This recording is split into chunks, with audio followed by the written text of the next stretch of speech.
really surprising to look across and see before you the green fields of Belgium, actual trees.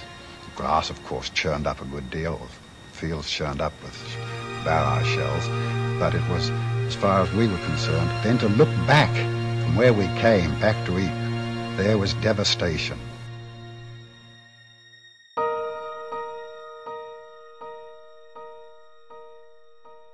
They were everywhere.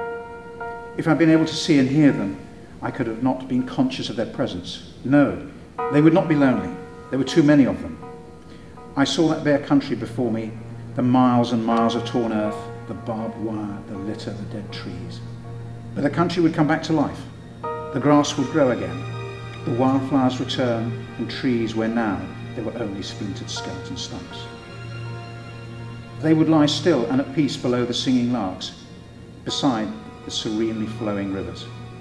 They could not feel lonely. They would have one another, and they would have us also, though we were going home and leaving them behind. We belonged to them, and they would be part of us forever. I first went to a battlefield with my father, and he was a veteran at Dunkirk, and I was fascinated by his remembrance of the ground, the curves in the ground. And this is something I've discovered old soldiers really know about, is the lie of the land. But what in fact happened in my case was that I had a chance meeting with a military historian in Britain, Professor Richard Holmes, who's a leading interpreter of battlefields.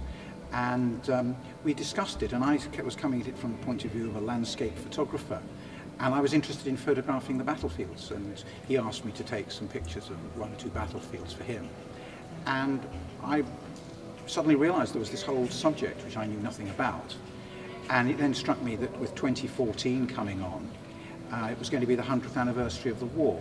So between us, we agreed that what we wanted to do was to document the battlefields as they are today.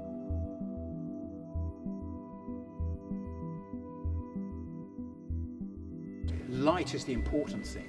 One has got to go back and to try and get light which lends some kind of drama and meaning to the subject. I know one of the photographs took me 9 hours to get because it was a bad day.